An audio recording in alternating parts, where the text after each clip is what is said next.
տեղեկությունը եւ տանուր դրամատուրգիան այն է, որ Գարեգին Կաթողիկոսը պատրաստ չէ հագահարցակում անելու, գատ բարգածը։ Եկեղեցին լուծումը խնդրելու ճագերտով։ Գիտեք խնդիրը որն է, ով է լինելու հաջորդ կաթողիկոսը, դա կարևոր է։ Ընտրության ժամանակ իշխանությունը չի միջամտելու։ Այսինքն մենք պետք է հասկանանք, կան եպիսկոպոսներ, որոնք իրոք ամբից են։ Վազգեն Սարգսյանի կաթողիկոսին մենք չպետք է փոխարինենք Նիկոլ Փաշինյանի կաթողիկոսով։ Մենք պետք է ունենանք քաղաքական կյանքից անկախ հոգևոր առաջնորդ։ Մերձավոր Արևելքի մեջ կնքված խաղաղութենեն աստին բոլորի աչքերը եւ ուշադրությունը ռուս-ուկրաինական ջագադին է, իրոք ինչ կկատարվի այնտեղ։ Պատկերացնեք աշխարհի թիվ 1 բանակը թվով եւ երկրորդազորությամբ տարի ու կեսը չկարողանում մի քաղաք գրավել։ Նույնիսկ եթե գրավի, դա չի բերի այդպես ռազմաճակատի քանդման։ Տրամպը չի ցանկանում, դա ակնհայտ է Ռուսաստանի նկատմամբ սանկցիաներ կիրառել։ Պուտինը իրեն արդեն հաշվի չի առնում։ Տեսնում եք, նա խոսում է խաղաղությունից, Պուտինը բույրիվեսնիկ է արձակում։ Նա խոսում է խաղաղությունից, Պուտինը մանկապարտեզ է ռմբակոծում։ Աշխարհում արդեն Տրամպը լուրջ չի ընկալվում, որովհետեւ ինչ որ բան է հայտարարում, հաջորդ օրը Պուտինը հերքում է, ասում է Զելենսկիի դես չեմ պատրաստվում հանդիպեմ։ Տրամպը պիտի հասկանա, որ պետք է կոպիտ խոսել Ռուսաստանի հետ եւ ամենակարևորը պիտի խոսել Չինաստանի հետ։ Այս հիբրիդային պատերազմը սվածը պիտի ինչ որ բան փոխե ընդրություններու ընթացքին։ Բոլորը սպասելու են տեսնել 26-ը լինելու է բեկումնային։ Լինելու է բեկումնային ռուս-ուկրաինական պատերազմի հետ կապված, լինելու է բեկումնային Պաղեստինի խնդրի հետ կապված, մենք էլ Մերձավոր Արևելքի մաս ենք։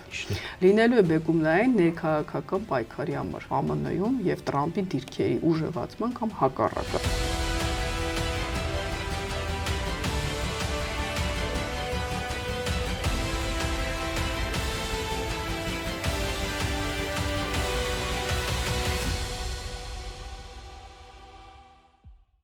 Արևելքի արտագով բարևձեզ, կշարունակենք անգեղծ զրույց մեր հաղորդաշարը, նաև հորդորս է հետևիլ մեզի ու դարաձել մեր տեսանյութերը այդպիսով խթանած գլակ անգախ մամուլի մեր առաքելությունը։ Այսօրվա հյուրս Լիլիթ Դալլակյանն է, վերլուծական բարի եկացեք, Տիգին Դալլակյան։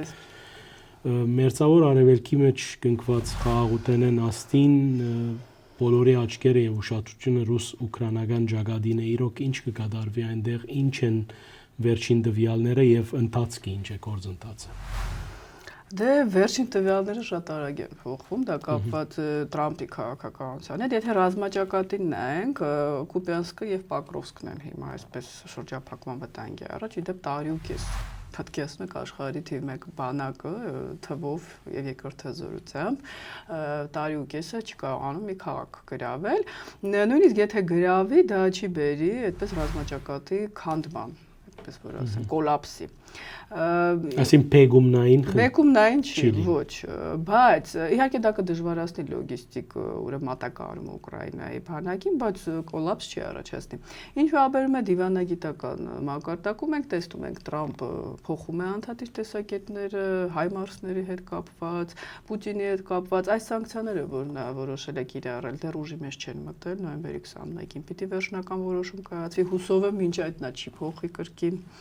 իր որոշումը, այսինքն Տրամպը չի ցանկանում, դա ակնհայտ է Ռուսաստանի նկատմամբ սանկցիաներ կիրառել։ Դա կապված է նրա հետ, որ նա անձնապես համակրում է Պուտինին, այդպես այդ լրտես բան, դա թեորիաները դնենք մի կողմ KGB-ի գործական։ Քիմիական, այո, Քոչարյանի Պուտինի նման, դրա հետ է կապված, թե կապված է նրա հետ, որ նա չի ուզում, որ Չինաստանը մեծացնի իր ազդեցությունը Ռուսաստանի նկատմամբ, մենք լսել ենք, նա դրա մասին խոսել է, որ պետք չի գիրկը մղել Ռուսաստանին Չինաստանի, համենայն դեպս սխալ էր։ Իր քաղաքականությունը սխալ էր, որովհետև Պուտինը իրեն արդեն հաշվի չի առնում։ Տեսնում եք, նա խոսում է խաղաղությունից, Պուտինը բույրիվեսնիկ է արձակում։ Նա խոսում է խաղաղությունից, Պուտինը մանկապարտեզ է ռմբակոծում։ Բացի այդ, աշխարհում արդեն Տրամպը լուրջ չի ընկալվում, որովհետև Պուտինը ինչ որ բան է հայտարարում, հաջորդ օրը Պուտինը հերքում է, ասում է Զելենսկիի դես չեմ պատրաստվում հանդիպեմ։ Այսինքն Տրամպը պիտի հասկանա, որ պետք է կոպիտ խոսել Ռուսաստանի հետ եւ ամենակարևորը պիտի խոսել Չինաստանի հետ։ Դրա մասին մենք ձեզ հետ շատ ենք խոսել, որ գլխավոր այստեղ Չինաստանն է։ Դու չես կարող Յալթա իրականացնել Չինաստանի պրոքսի գործիքի հետ։ Ակնհայտ է, չէ՞, որ եթե Չինաստանը հեռանա Ռուսաստանից, չաջակցի ֆինանսապես, չգնի նավթը, այնտեղ կոլապս է լինելու բյուջեի, չմատակարարի ռազմական արդյունաբերության համար անհրաժեշտ օրինակ կոմպոնենտները։ Հնդկաստանը արդեն ըստ էության համաձայնվել է չգնել ռուսական նավթը։ Այսինքն ամսի 30-ը հոկտեմբերի կարևոր է լինելու միջազգային տեսանկյունից Թրամփը պիտի հանդիպի Շի Ցզինպինի հետ եւ ոչ թե պիտի նրա հետ խոսի սպառնալիքներով, որովհետեւ մենք տեսանք, որ այդ նույն բանը չկա այնտեղ։ Այո, մաքսատուրքերը չի աշխատում, երկու տնտեսությունն էլ փոխկապակցված են։ Եվ ինչպես ետ դարձավ Այո, եւ դա էլ է բացասական, այսինքն Սին ըստ էության հաղթեց։ Նա հասկացրեց, որ դու պիտի գաս ինձ հետ խոսես։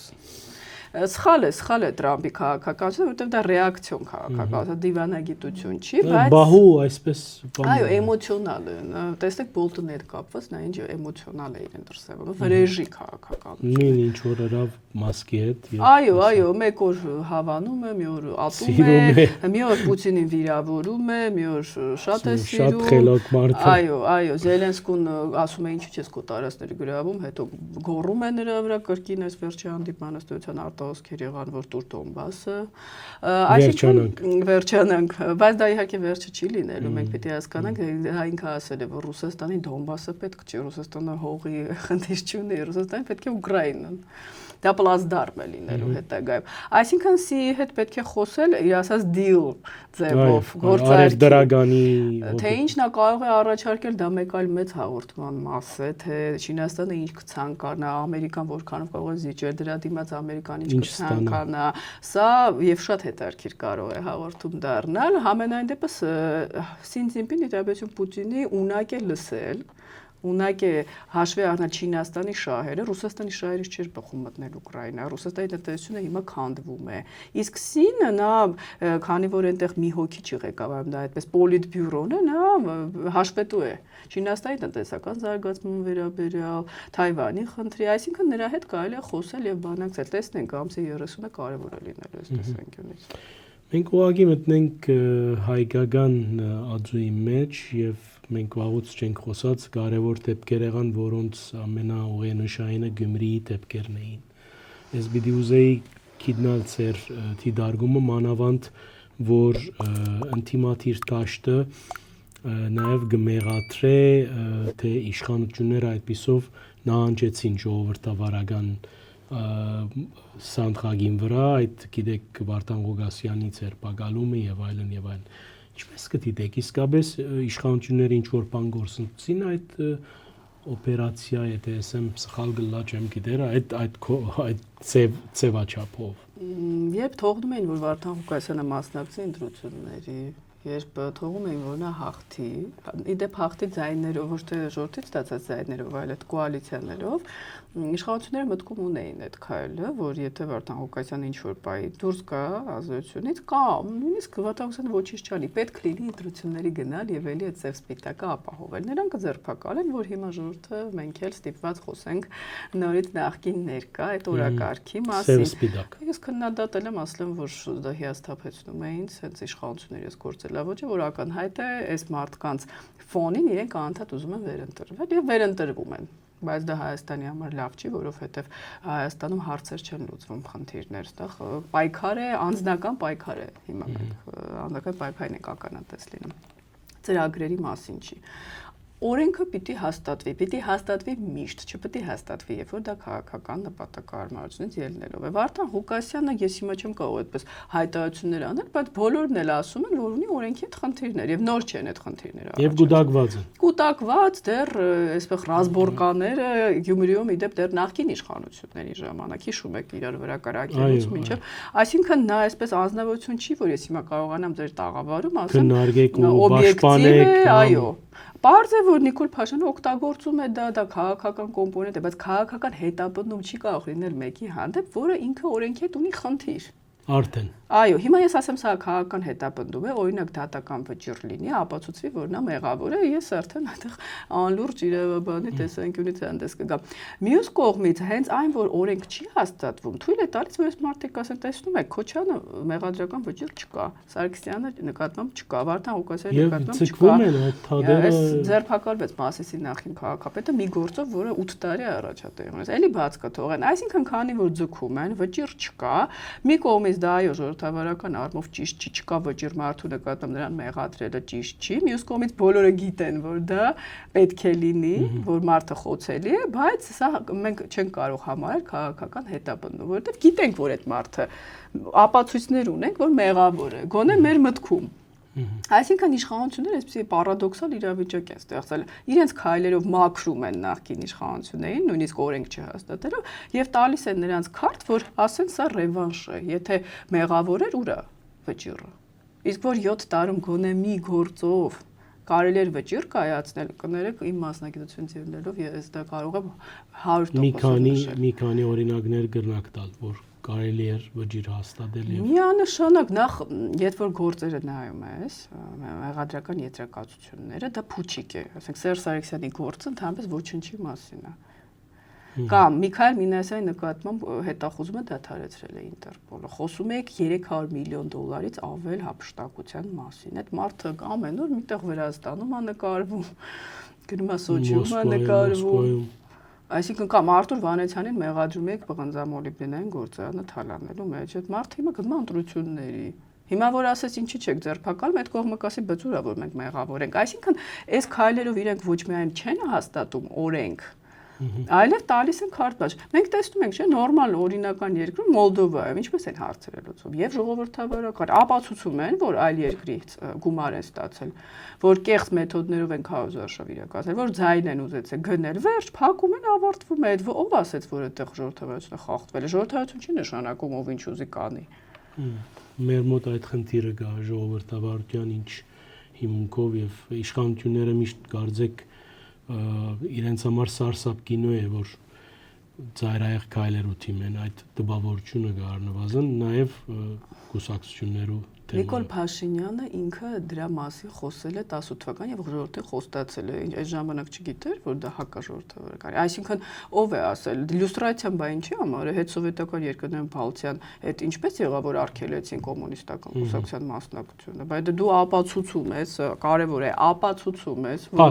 փաստ այս ուժերը KGB-ի հետ կապ ունեն ոչ թե գայսես ազգային ժողովի անդամ ասես դու գործակալ ես ուրեմն դու սուտ ես խոսում կներեք էլ այսինքն դու չես ապացուցում դա Օթում ասում ես դուք ստեղ գումար եք ստանում ուզում եք հեղաշրջում անել եւ որևէ ապացույց երբ որ պետք էր Գալստանյանի հետ կապված վճիռ կայացնել շատ արագ կայացվեց հոգեվորականի որը ես չեմ կարծում ինքը այդպես լուրջ սպառնալիք էր բայց գլխավոր դերակատարներին ինչի՞ չեք փորձում նրանց հանդեպ վճիռ կայացնել հակառակը նրանք ավելի լայնացնում են իրենց դիրքերը Քոչարյանին գումարվում են արդեն այլ ուժեր Իսկ այս բոլորը փոխարինելով վաղարշաբաթ խոշորացված համայնքի դիմադրություններուն ինչ որ մտավախություններ ունիք թե այնտեղ գտնվի Գյումրի երկուն որովհետև իշխանությունը ըստ երևույթին դիմադրություններով հանդեպ հանգիստ չէ եւ ասես վճռական չէ նաեւ այնտեղ գիտենք ինչ մեծ խայտարակություն կա այսինքն քաղաքացիական պայմանագրի ներկայացուցիչ է այսօր եւ գիտենք ինչ տեղի ունեցավ Կարծեք այսպես երգույթում մգա ծեր մտքով գտեսնեք այդ մտավախությունը որ այնտեղ դարձյալ սեղանը շրջի անտիմությունը եւ կերբովը չեմ դեր ինչ ծևով վերցնել ցերքին այդ քաղաքը Մենք պիտի հասկանանք որ վաղաշաբաթը դա հոգեվոր մայրաքաղաքն է եւ հիմա ինչ որ կատարվում է իրազդություն են այսքան ցավալիորեն ես դրա համար չեմ հետևում ճիշտն ասած իհարկե տղիղ է հնչում այստեղ ծրագրեր չեմ տեսնում սա քաղաքի մասին չէ Ես ցավակցում եմ քաղաքացիներին, այո, մի կողմը գալի ասում է Քոչարյանը պիտի ոչնչանա, այս կողմը։ Մյուս կողմն ասում է Փաշինյանը պղծում է եկեղեցիս։ Քաղաքի խնդիրների մասին դուք Քաղաքը չկա, բացակայողն է կարծեք։ Սոցիալական կոմունալ խնդիրների մասին լսել։ Դե խոսում են իրենք, չգիտեմ, ինչքանով կգործեն, բայց դա խնդիր է։ Այսինքն դա այսպես վերջի կետն է, առաջի մի քանի կետը վերաբերում է, ասած Նաև էդի շարժե հանրությունը, գիտեք, այդ գիրքը։ Որը մեկը չի հարցնում, նախքին քաղաքապետը ինչի հերոց։ Ոչ ոք։ Ասում են կոռուպցիոն սխեմաների մեջ է եղել, ուր է այդ կինը հիմա։ Այսինքն ԿՊ-ն հիմա որ մասնակցում է, հաշվետվություն տվել է ինքն իրեն նախքին քաղաքապետը ուր է։ Դե ուրեմն ժողովուրդը չի կվիարգեր։ Դե արդեն ես մտածում եմ ժողովուրդը հոգնել է այս ամեն ինչից, ցածր մասնակցություն եմ կանխատեսում, մենակ մի դեպքում կլինի բարձր մասնակցություն, եթե էլի էս հոգեվորական օրակարգը տեղափոխեն վաղարշաբաթ։ Այսինքն եկեղեցին ազատենքի նկատմամբ գնա ընտրությունը, ոչ թե ներքին փոխակուցվի, հա։ Քաղաքում ինչ խնդիր է եղել, մինչև այսօր ԿՊ նախկին քաղաքապետը ինչ է արել, այս նորը կանի թե ոչ, այլ ընտրանքային տեխնացուներ իրենք ինչ են առաջարկում, ԿՊ-ին քննադատում են, ես չգիտեմ, չեմ հետևում, չեմ կարող ասել, թե խոսքը վերաբերում է այն նախկին իշխանություններին քննադատելուն, ԿՊ-ն ունեցել է այնտեղ խնդիրներ, պատասխանատվության ենթարկվելու է, չգիտեմ, բոլոր քաղաքներում մենք այսօր տեսնում ենք այս սև սպիտակի պայքարը, ոչ թե պայքար ընտրություն, ասենք ինչ-որ ռազմավարության, ավելի լավ քաղաք, ավելի լավ պայմաններ, սոցիալական պայմաններ, չգիտեմ, մշակույթի եւ ընտրությունները Հայաստան Հանրապետական նույնպես սրա մասին են լինելու։ Քանի եկեղեցին ակնարկեցիք տեղեկությունը եւ ընդհանուր դրամատուրգիան այն է, որ Գարեգին Կաթողիկոսը պատրաստ չէ հագահարցակում անելու, բարձրապես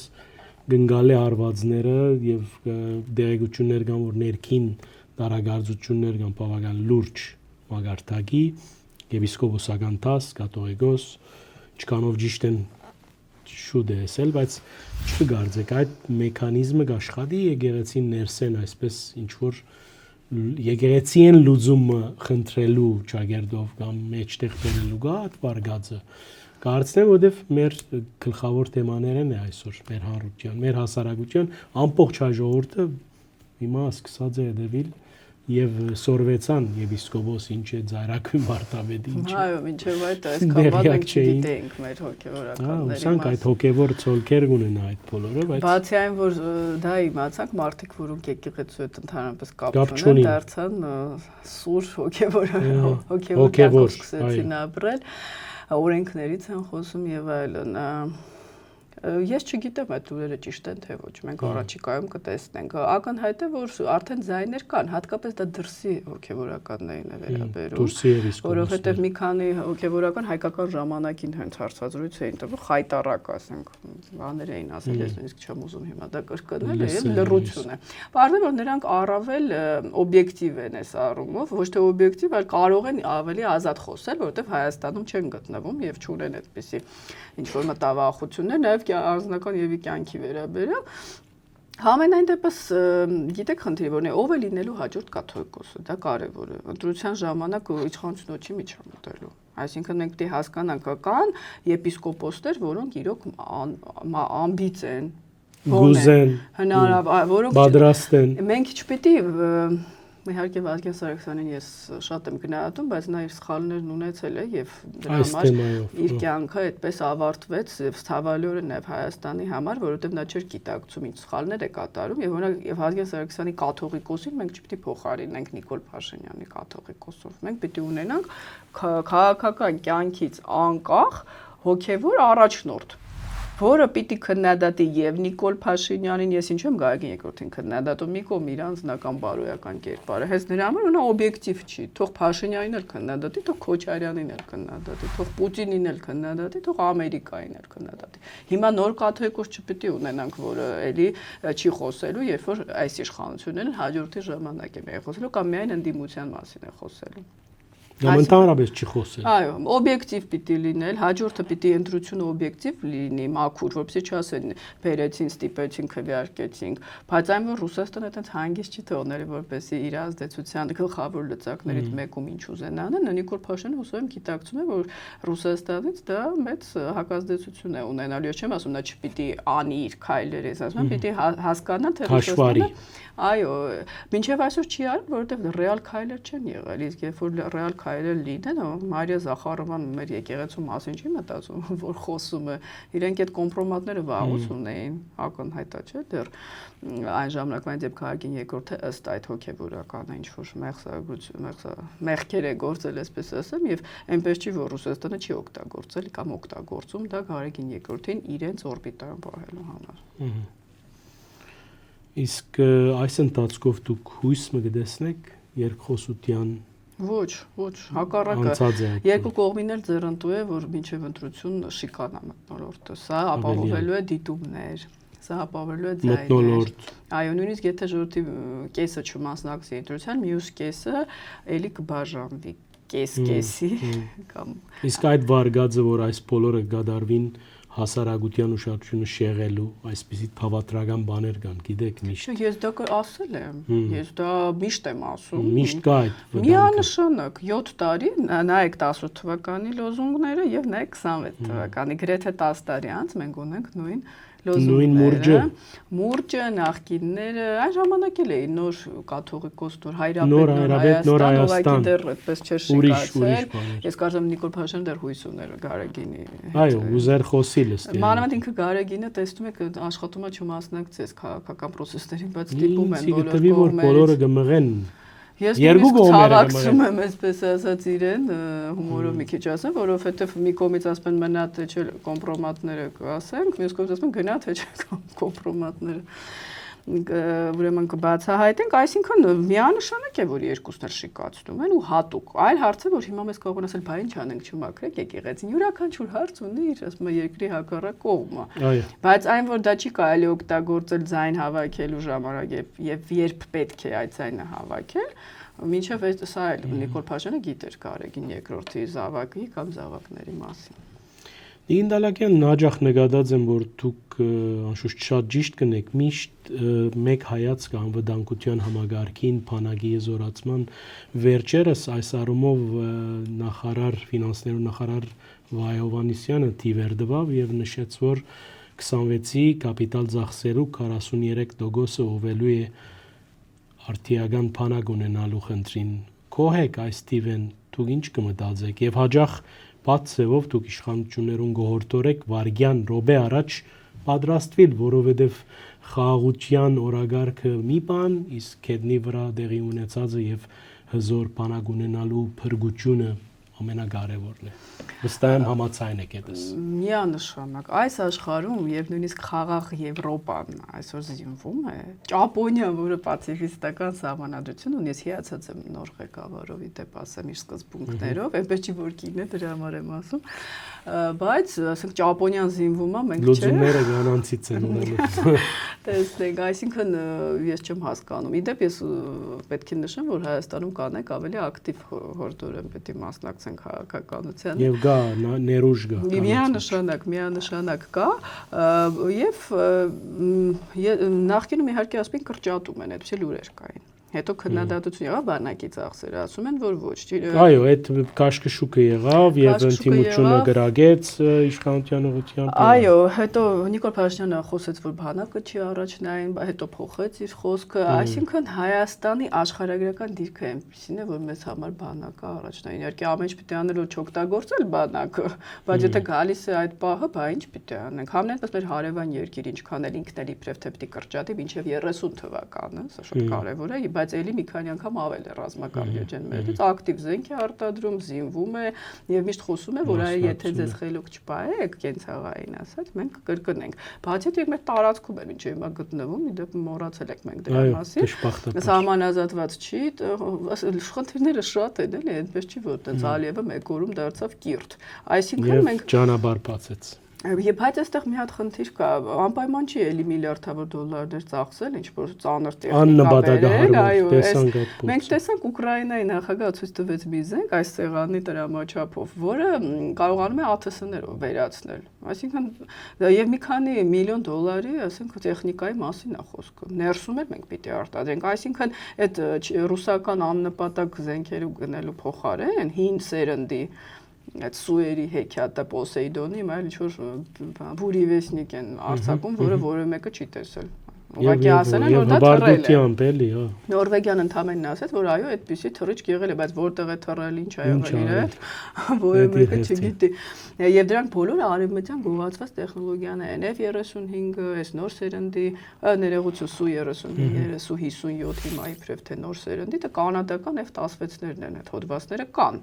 Այսինքն Հայաստանը պիտի ինքը արտադրի, արտադրություն սկսի, մեր հայկական միտքը այնպես չէ, հայեմ դրամ եմ ասում, բոլոր երկրներում, այդ թվում կանոյում փայլել է եւ փայլում է։ Մենք պիտի ունենանք դաշնակիցներ, մենք պիտի զինենք բանակը, այո, որակյալ զենքերով, որոնք մենք գնում ենք մեր գործընկերից։ Իդեպ Սուրեն Պապիկյանն ասաց, մենք գնում ենք զենքեր, բայց ես չգիտեմ ումից են գնում, Ֆրանսիայից լսել եմ։ Հնդկաստանից ինչքան գիտեմ։ Չէ, արևմտյան ավելի տեխնոլոգիան է նկատի ունեմ, եթե մենք հապկ անդամ ենք, ես կասկածում եմ, ոնց որ մեկը լուրջ զենքեր կտա, Ֆրանսիան կամ որ ասում են գաղտնիքը չբացեն։ Ամերիկայից զենք, Ֆրանսիայից մի հատ զենք էի գնում, ամբողջ աշխարհով հայտարարում եք, դա գաղտնիք չի։ Մենք Ադրբեջանն գնում է, ասում է, մենք պիտի իմանանք, կա թե ոչ։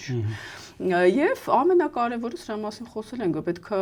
վերափոխվի բանակը, այդ սովետական պայքարելու սիստեմը, մոդելը պիտի ավարտվի, այդ մսային հարձակումները, իդեպ որքան էլ ցավալի է, պատերազմները մեզ համար են սովորելու, թե ինչպես պետք է պայքարել, եւ ազնագազը պիտի վերափոխվի, ՆԱՏՕ-ի ստանդարտներին բերվի, որով իբրև Ալիևը մեզ հաղթեց, այսինքն մենք պիտի կարողանանք ունենալ ազնագազ, որ այդ զենքերը կարող է օգտագործի։ Հիմա ինչ է ասում Թրամփը, ասում է հայմարսներ, ուկրաինացիներ չեն կարող օգտագործել, մի տարի պիտի սովորեն, նույնը F-16-ին էր վերաբերում, այսինքն ազնագազ պիտի ունենան, որ դա կարողանա կիրառի։ Սա շատ դուրս խնդիր է, էլ չխոսեմ այդ 44 օրյա հանձնաժողովի մասին, պատերազմի արդեն նույնիսկ ամոթ է դրա մասին ես անդադ խոսում եմ։ Մի խոսք, եթե ստորագեդով մսի։ Դե ասել, որ մենք ունեցել ենք բանակ, որը չի ենթարկվել Գերագույն գլխավոր հրամանատարի իրենց խոսքերը, ասել, որ ունեցել ենք բանակ, որտեղ դասալիքներ էին, որոնք ենթարկվում էին Կրեմլի հանձնարարականներին եւ ունենալ այդ բանակը եւ վերափոխում չանել եւ չասել ովքեր են այդ մարդիկ, դա արդեն թող մեր ունկնդիրները։ Ինչու է դա միշտ փորձում են բահել, վերջերս մենք նկատեցինք նաև որպես փակ լսում։ Հիմա ասենք լսում եմ, կան կարծիք, որ Ռուսաստանը չի թողնում, դե կներեք։ Այսինքն ասում ենք օրենք հաստատեք, Պուտինը չի թողնում։ Բանակ ունեցեք, Պուտինը չի թողնում։ Դե մի ասեք, մենք անկախ ենք եւ KGB-ն չպետք է ղեկավարի, ասեք, էլի պետք է KGB-ն ղեկավարի։ Կամ մի խոստացեք, որ պիտի բացահայտեք, ինչ նշանակում գալ այդպես անպագորգոր հայտարարություններ անել, ընդհանրապես Հայաստան մոդայիկ է։ Ես զապիսներ ունեմ, այտենց այդ գեներալ ունեինք, չէ՞, Մովսես Հակոբյան կարծեմ, ու գնաց այդ մարդը։ Ասում էր խայտարակ բունկերի զապիսներ ունեմ Աննա Հակոբյանի մասին, գնաց տուն։ Չի կարելի, չէ՞, նորմալ իրավական երկրում այդ մարդուն կանչում են, հարցաքննում են, ոսը բան չի, շուկա չի։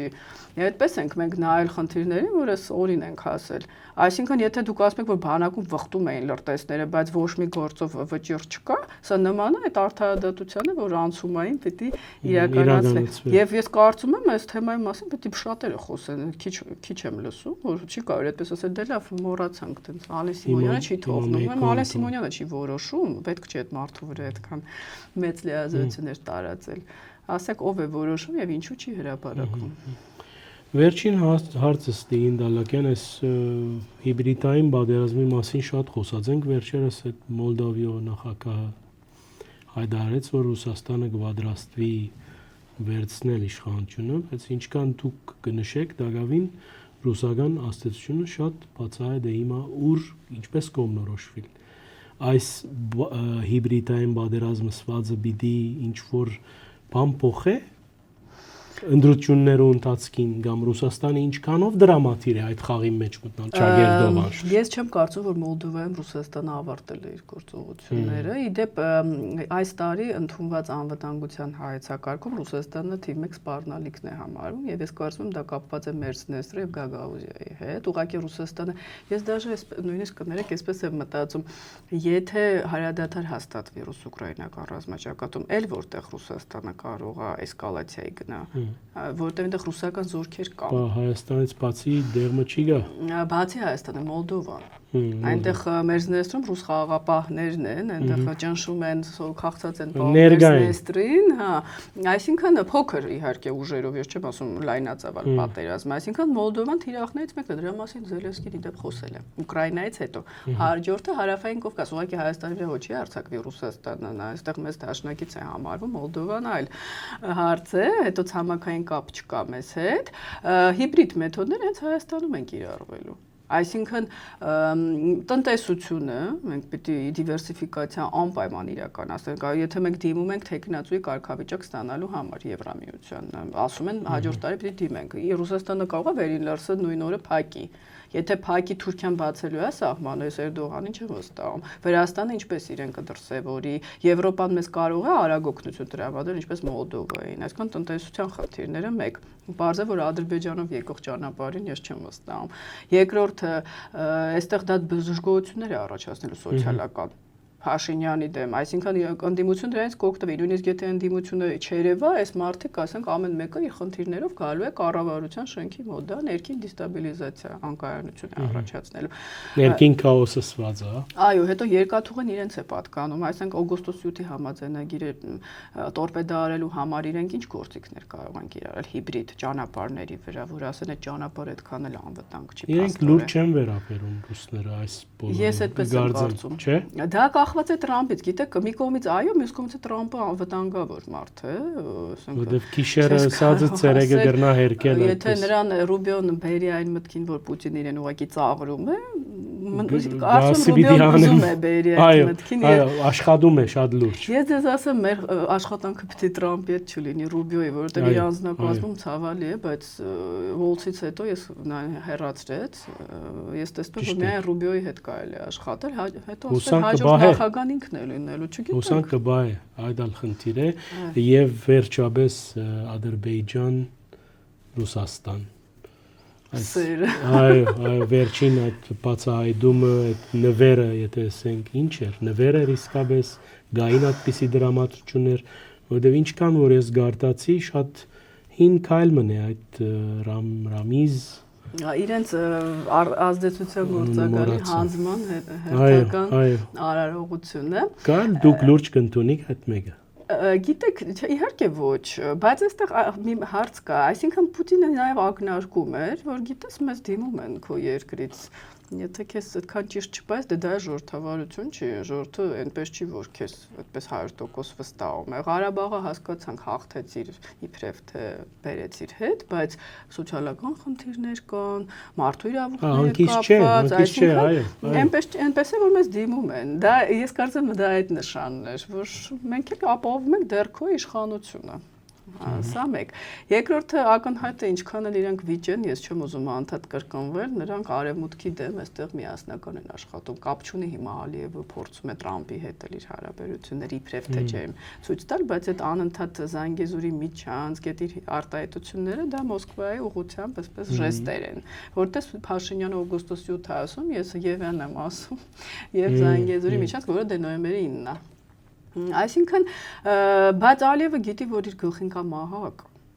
Արցախը, կապ չունի, որ Հայաստանը էլ պահանջ չունի, արցախցիները կարող են դիմել, խնդրել, որ Ռուսաստանը իրենց աջակցի, Ռուսաստանը դա ինչպես է ռուսներին պաշտպանում, ռուսների իրավունքները եւ ներխուժում։ Ունի Ռուսաստանը այդ ներուժը, ձեր գարձիկով։ Ադրբեջանի նկատմամբ։ Այո, առհասարակ հարավային Կովկասի մեջ ինչ որ եղանակ փոխելու։ Մտածեք, Ռուսաստանը չի մտնելու Ադրբեջան, դա մենք սխալ ենք հասկանում, այստեղս փորձագետներ եմ կարդում, ասում են, հեսա կհարցակվի Ադրբեջանի վրա, իբրև մենք դրանք արևմտամետ ուղղվածության փորձագետներ էին, որ ասում են վիճել են, հեսա կգրավի, ընդդիմադիրներն էլ հակառակը, կգրավի Արցախը կտա մեզ։ Կնվիրի։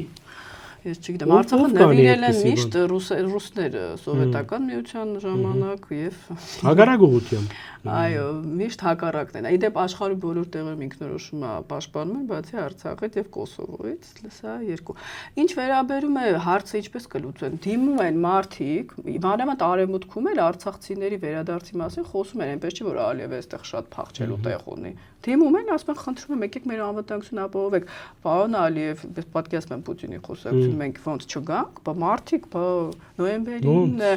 ավելի լավ չի մենք գանք, քան ԱՄՆ-ն, քան ՄԱԿ ուժերը։ Պարզ է, չէ՞ որ մի օր պիտի վերադառնան այդ մարդիկ, այդպես էթնիկ զտումով դա Նետանյահուն չի, որ տենց պաղեստինցիներին ասի գնացեք, դա չի ստացվում էս 21-րդ դարում։ Այսինքն այդ լծակը կա։